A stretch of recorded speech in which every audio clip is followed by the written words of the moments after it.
Assalamualaikum, kembali ke podcast kisah wali Allah yang dituduh mencuri. Kisah ini diceritakan oleh Zunnun al-Misri radhiyallahu anhu, di mana pada suatu hari beliau berencana untuk pergi ke seberang laut untuk mencari barang yang diinginkannya. Setelah persiapan diatur, beliau telah membeli tiket untuk menaiki kapal menuju ke tempat yang dihajatinya tersebut. Kapal yang dinaiki oleh Zunnun penuh sesak dengan orang ramai. Di antara penumpang-penumpang yang menaiki kapal tersebut ada penumpang pemuda yang sangat tampan paras rupanya.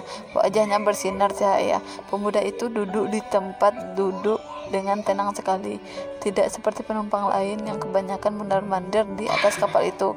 Keadaan di dalam kapal tersebut agak panas karena suasana di dalam kapal tersebut penuh sesak dengan penumpang.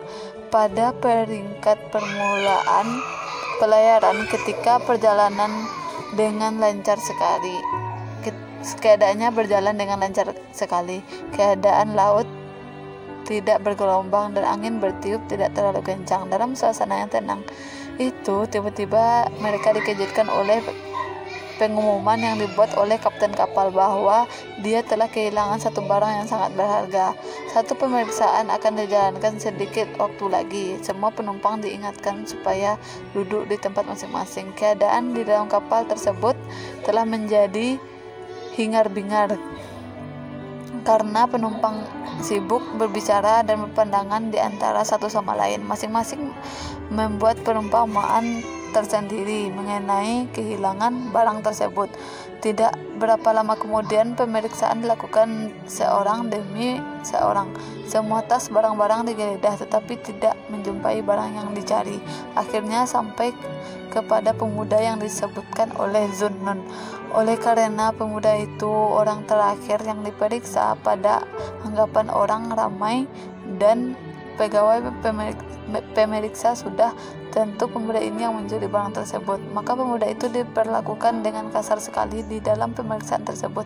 Pemuda itu memprotes di atas tindakan kasar yang dilakukan oleh pegawai pemeriksa sambil berkata bahwa dia bukan seorang pencuri. Dengan protes tersebut, ia menambahkan lagi syak wasangka pegawai dan kapten tersebut. Oleh karena tidak tahan dengan kekasaran yang dilakukan oleh pegawai pemeriksa tersebut, maka pemuda itu terjun ke laut. Penumpang-penumpang lain keheranan memerhatikan tingkah laku pemuda itu. Walaupun ia terjun ke laut, namun pemuda itu tidak tenggelam, malah ia terapung-apung di atas permukaan air.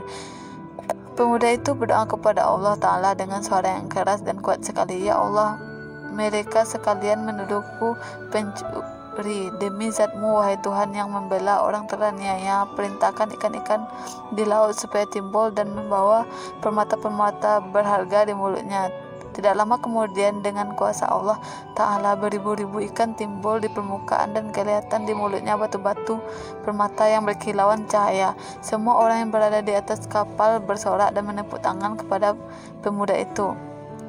Kapten kapal dan pegawai-pegawainya sungguh terperanjat dan bingung, seolah-olah tidak percaya apa yang telah mereka lihat. Pemuda itu berkata, "Apakah kamu sekalian masih menuduhku sebagai pencuri pada kapal, padahal perbendaharaan Allah Subhanahu wa Ta'ala ada di tanganku, dan jika mau aku boleh mengambilnya."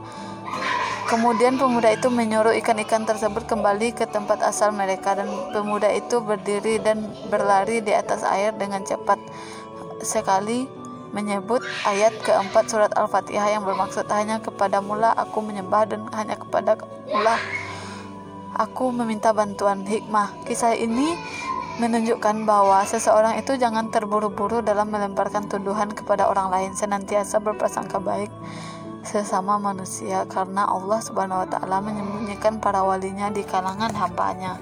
Sekian, terima kasih. Wassalamualaikum.